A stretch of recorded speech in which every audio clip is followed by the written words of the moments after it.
The Grand Assembly Hall floated in space like a giant glass bubble. It was the biggest meeting place in the entire galaxy. Through its clear walls, you could see stars and planets from 17 different solar systems.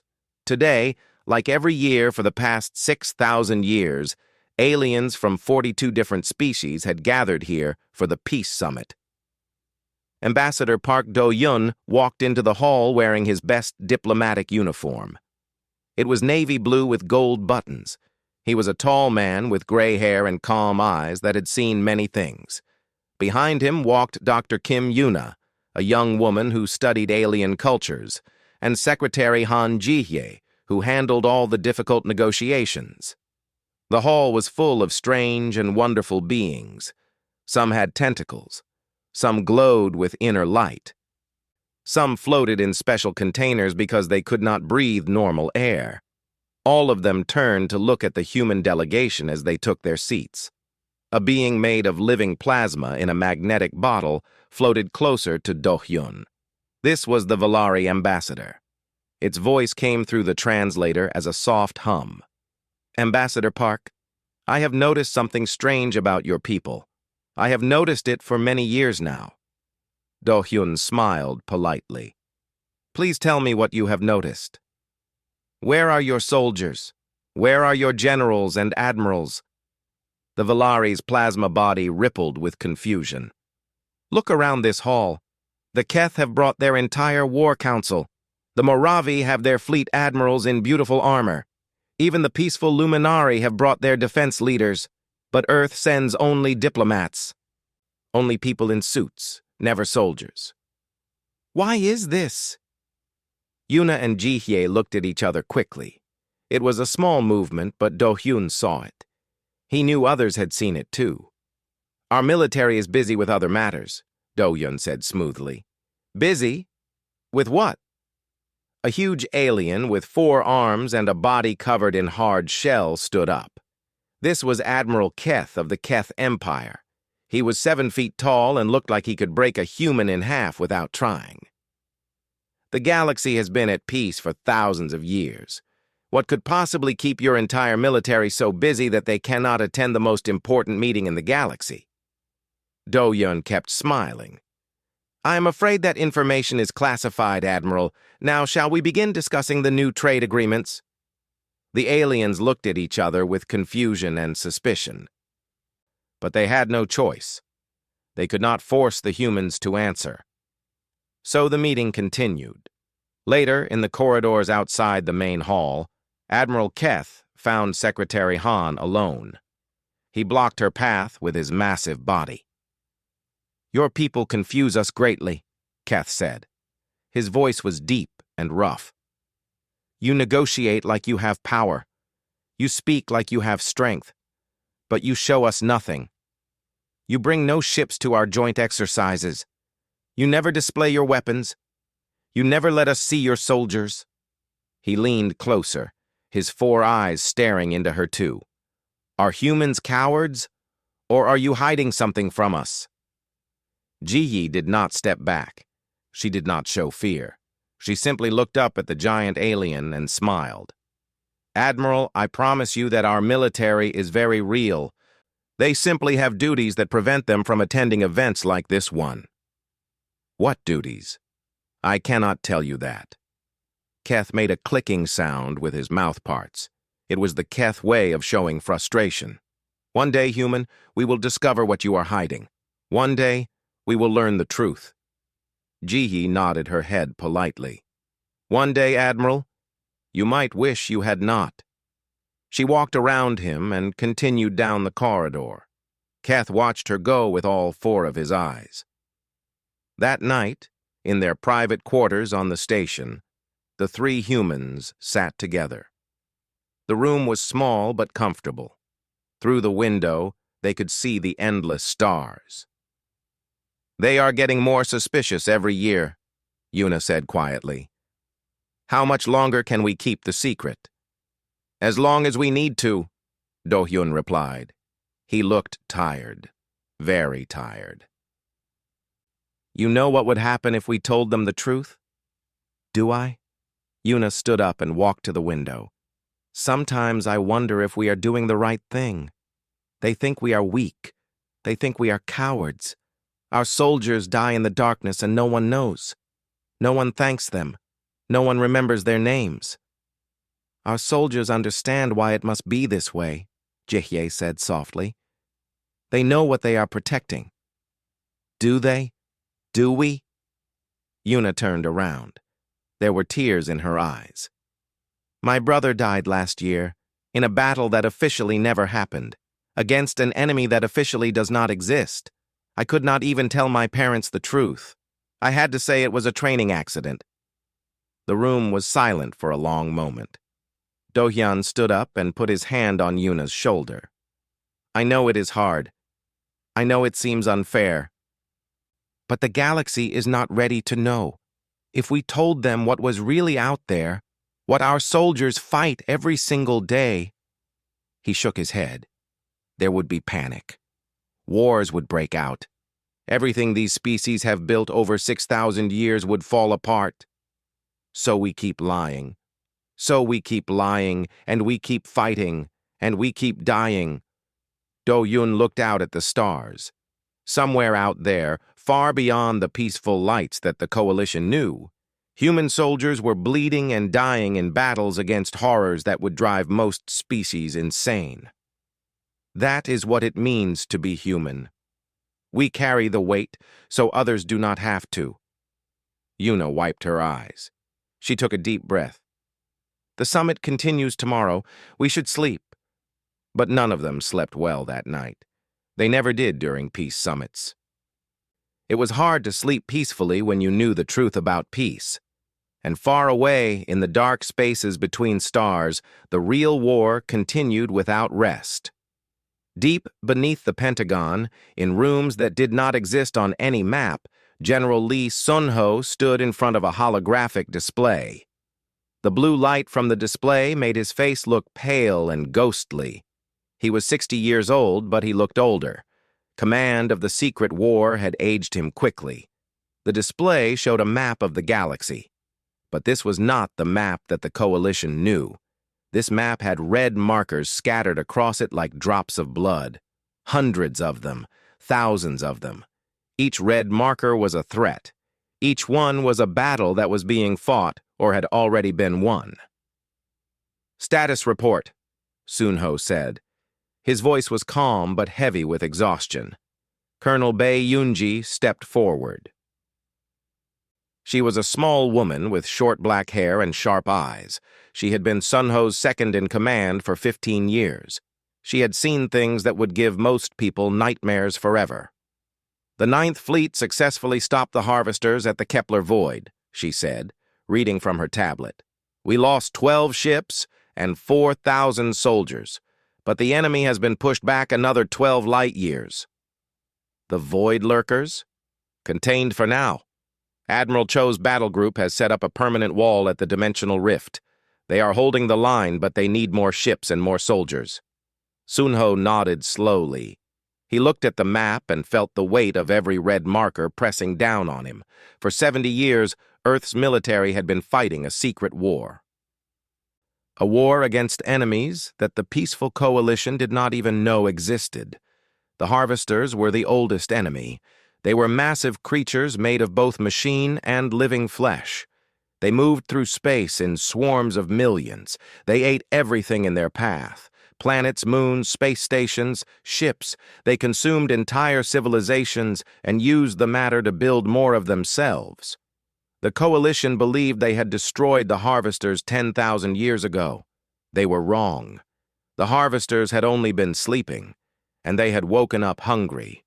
The Void Lurkers were even worse. They came from the spaces between dimensions. They were not truly alive in any way that made sense. They fed on thought itself, on consciousness, on the spark that made living beings more than just meat and bone. When they attacked a planet, everyone on that planet simply stopped thinking. They became empty shells that walked and breathed but had nothing inside. And then there was the silent choir. Sun-ho did not like to think about the silent choir. It was a machine intelligence so vast that it had already consumed 3 entire galaxies. It was coming toward this galaxy slowly, like a storm on the horizon. It would arrive in 200 years, maybe less. And when it arrived, nothing would survive. "Why do we not tell them?" Yunji asked quietly. She asked this question every year. She knew the answer, but she asked anyway. "Because they are not ready," Sunho replied. It was the same answer he always gave. "The Coalition has known peace for 6,000 years. They have forgotten what real war looks like. They have forgotten what it means to fight for survival. If we told them what was out there in the darkness..." He shook his head slowly. "They would panic. Their governments would fall apart. Species that have been allies for thousands of years would start fighting each other over resources and escape routes. They would destroy themselves before the real enemies ever reached them. So we keep fighting alone. So we keep fighting alone." Yunji was quiet for a moment. Then she said, "My daughter asked me yesterday what I do at work. She is 7 years old. She thinks I sit at a desk and do paperwork." She laughed, but there was no happiness in the sound. I told her, "Yes, that is exactly what I do. I sit at a desk. I do paperwork." I did not tell her that her father died fighting creatures from another dimension. I did not tell her that I send young soldiers to die every single day against enemies she will never know about. She will understand one day. Will she? Will anyone? Yunji looked at the map. Another red marker blinked and disappeared. Somewhere impossibly far away, more human soldiers had just died. "We are ghosts, General. We fight ghost wars against ghost enemies. We die ghost deaths. And when we are gone, there will be no statues, no holidays. No one will remember our names." Sunho put his hand on her shoulder. "We will remember. That has to be enough." On the display, new red markers appeared. The harvesters were probing the defenses at the outer rim.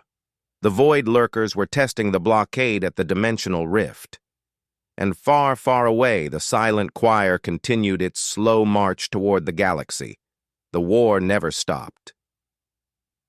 It never even paused. "Get me Admiral Yoon on the secure channel," Sunho said. "We need to reinforce the Kepler line before the harvesters try again." "Yes, sir."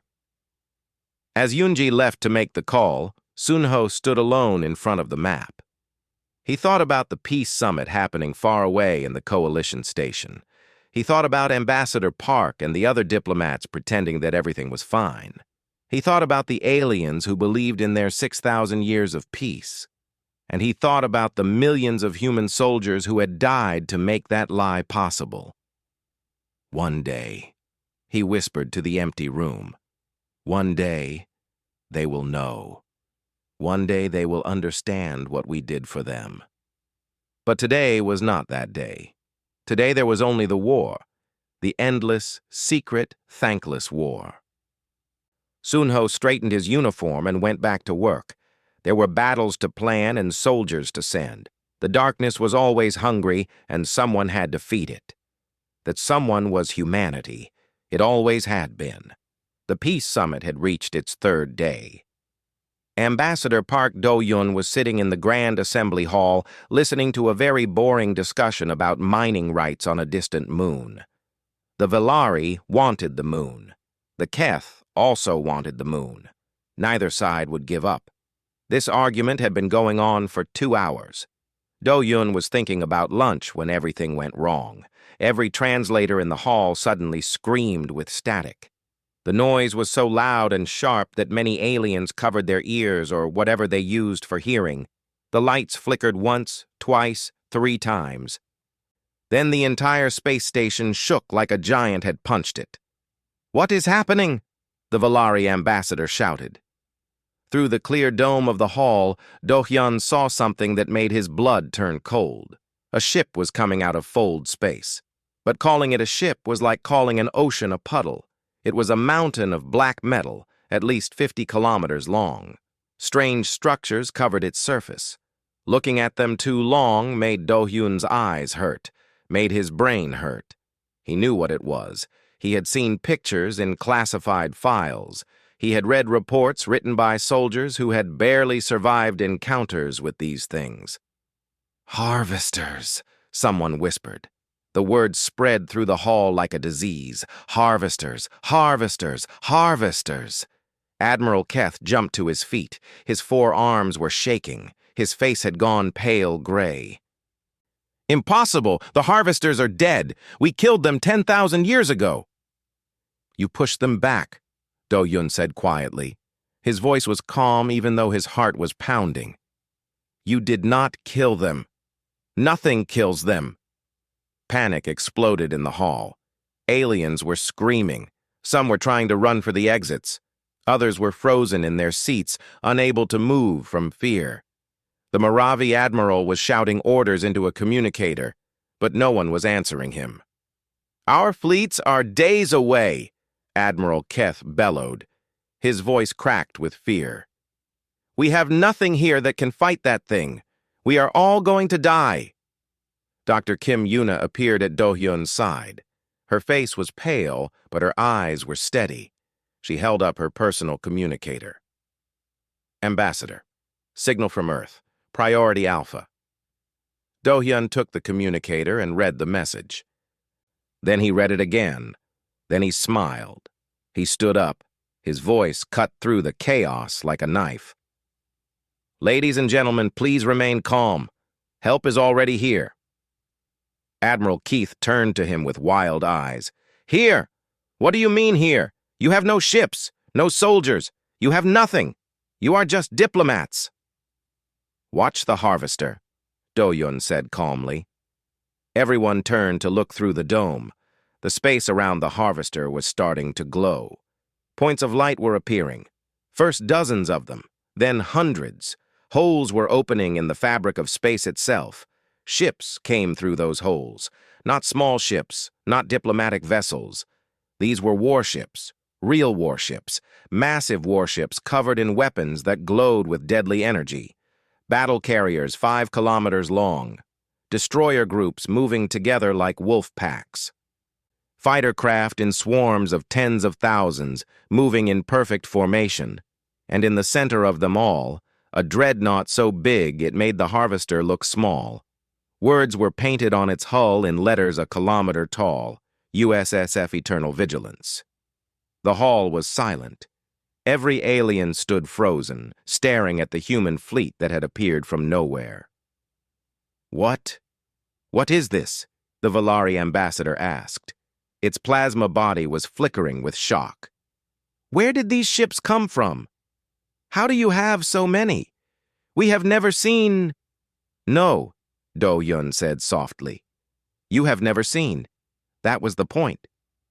On the bridge of the Eternal Vigilance, Admiral Yoon Mirai watched the tactical display with cold, steady eyes. She was a small woman with silver hair and a face full of scars. Each scar was a story. Each scar was a battle survived. "Signal all ships," she said. Her voice was quiet but carried absolute authority. "Standard harvester engagement protocol, containment formation first, then systematic elimination. We have done this 1,000 times. Let us do it once more." "Admiral," her aide said nervously. "The coalition is sending messages. They are asking who we are. They are asking what is happening." Mirai allowed herself a small smile. "Tell them we are the United States Space Force. Tell them we are the reason they have had 6,000 years of peace, and tell them to stay out of the firing solution. We would hate to accidentally destroy them while saving their lives." The battle began. Human ships moved with a speed and precision that shocked the watching aliens. They had clearly done this before, many times before. They knew exactly where to hit the harvester. They knew exactly how to avoid its attacks. They knew exactly how to kill something that was supposed to be impossible to kill. The harvester tried to fight back. It launched millions of smaller creatures. It fired beams of energy that could melt planets. It screamed on frequencies that drove unprotected minds insane. None of it mattered. The human fleet was everywhere at once. Fighters drew the smaller creatures away and destroyed them in clouds of fire. Destroyers targeted the energy weapons and blew them apart before they could fire again. The battle carriers launched wave after wave of missiles that punched through the Harvester's armor like needles through cloth, and the Eternal Vigilance moved slowly forward, its main guns charging with a light so bright it hurt to look at. "Main battery ready," the weapons officer reported. "Fire," Admiral Mire said. A beam of pure white energy shot from the dreadnought. It hit the Harvester in its center and kept going, burning through 50 kilometers of monster in less than a second. The Harvester died. Its massive body broke apart into billions of pieces. Its smaller creatures went still and dark. The battle had lasted 6 hours, and now it was over. In the Grand Assembly Hall, 42 species stood in absolute silence. They stared at the human fleet. They stared at the remains of their ancient enemy. They stared at the people they had thought were weak and harmless. And they began to understand that everything they believed was wrong. The Grand Assembly Hall was quiet. It was the kind of quiet that comes after something impossible happens.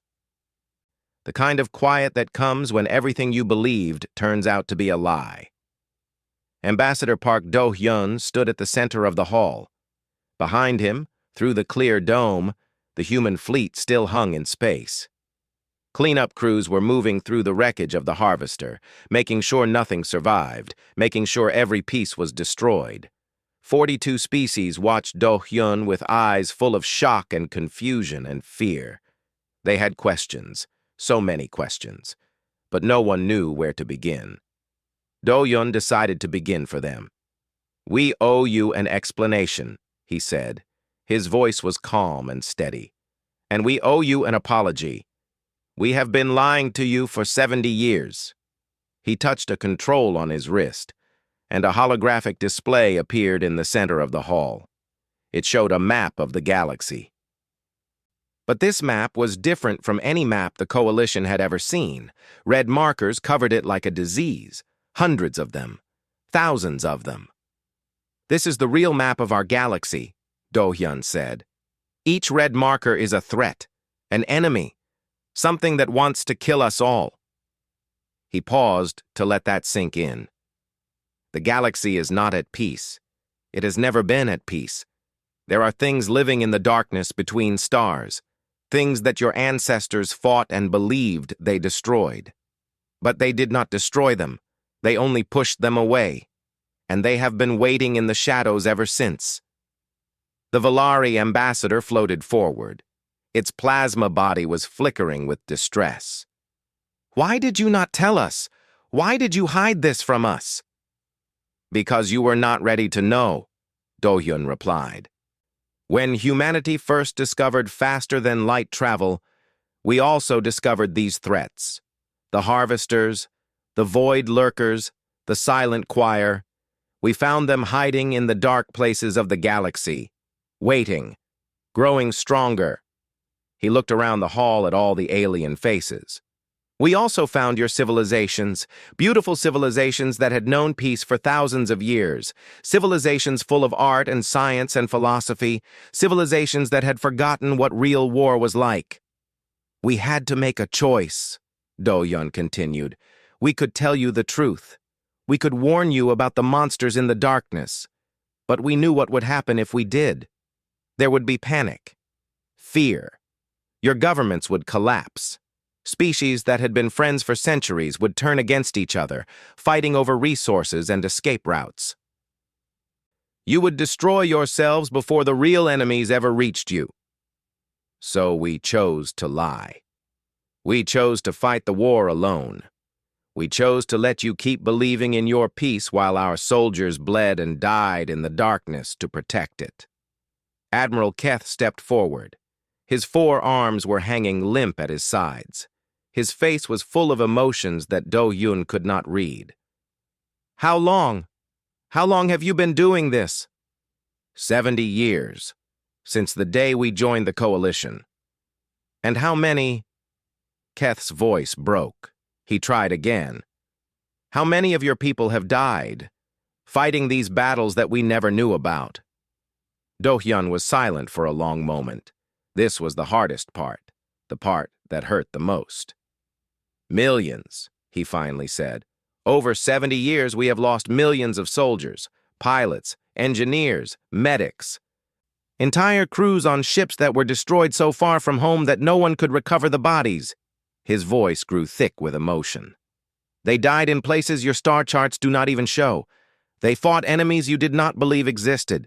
And they did it knowing that you would never know their names, that there would be no monuments, no holidays, no thanks.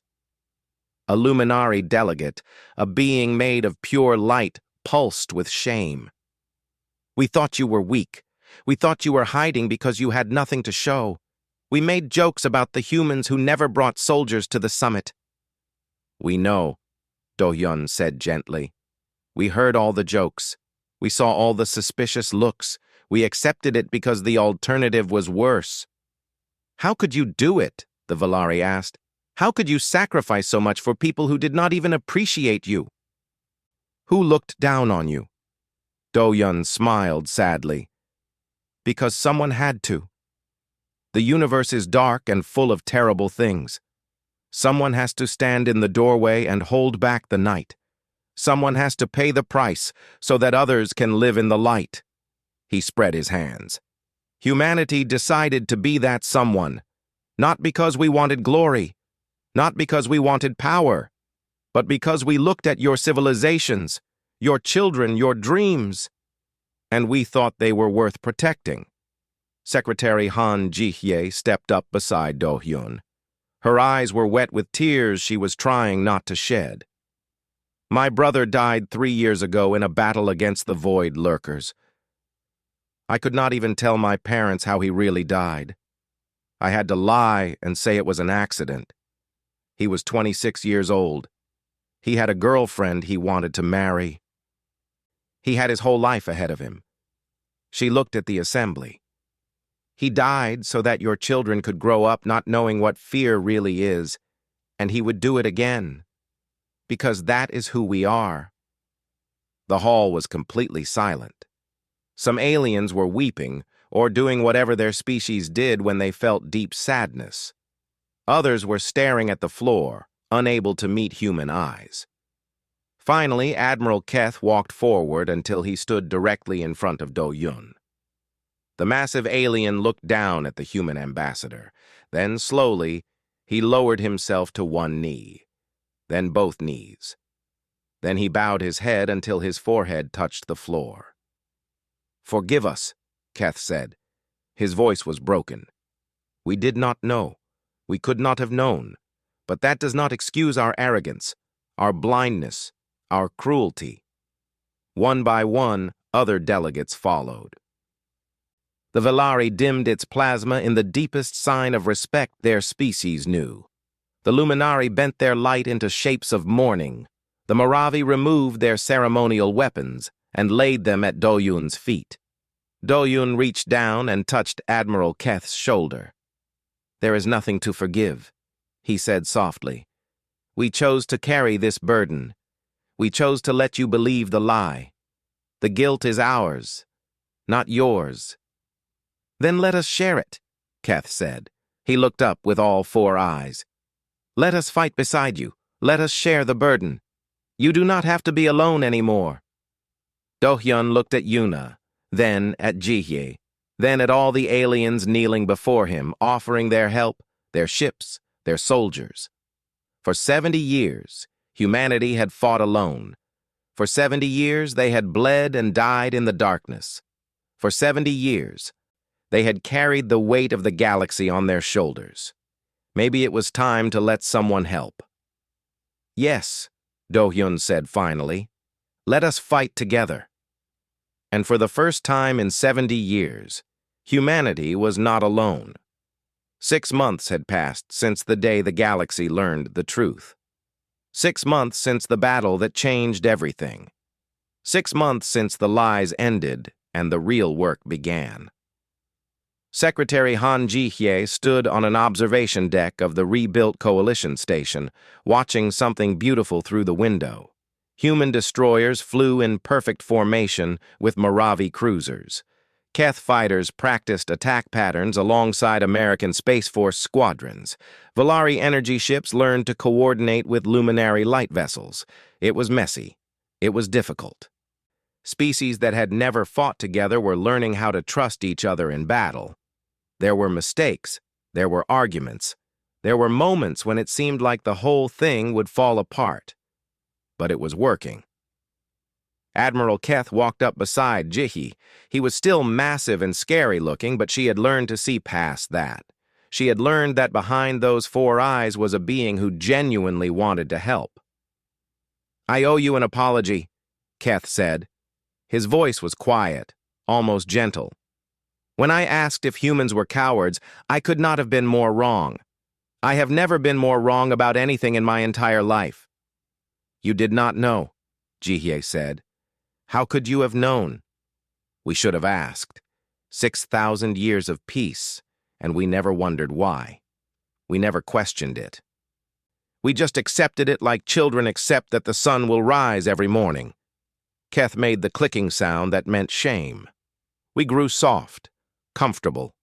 We forgot that peace is not free, that someone always has to pay for it. You are learning now. That is what matters." Below them, a young human pilot was teaching a Volari recruit how to dodge enemy fire in close combat.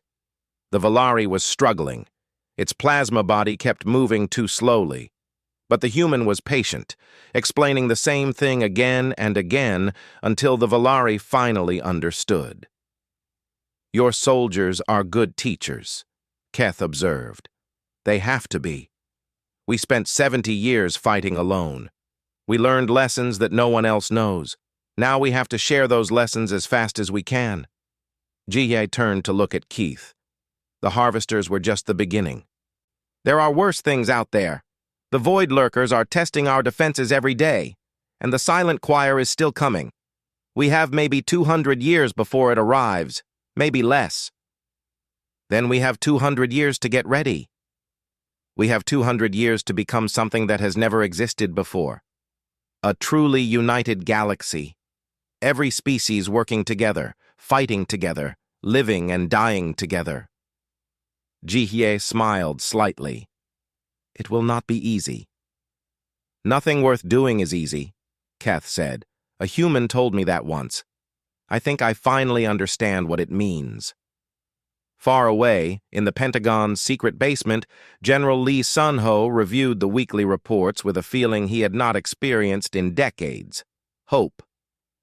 "Casualties are down 43% since the coalition joined the fight," Colonel Bae Yunji reported. Her voice had something new in it, too, something lighter. "The Keth are particularly good against the void lurkers. Something about their brain structure makes them resistant to psychic attacks. The Mojave are excellent at holding defensive lines. The Volari can operate in environments that would kill anyone else. And morale? Through the roof, sir.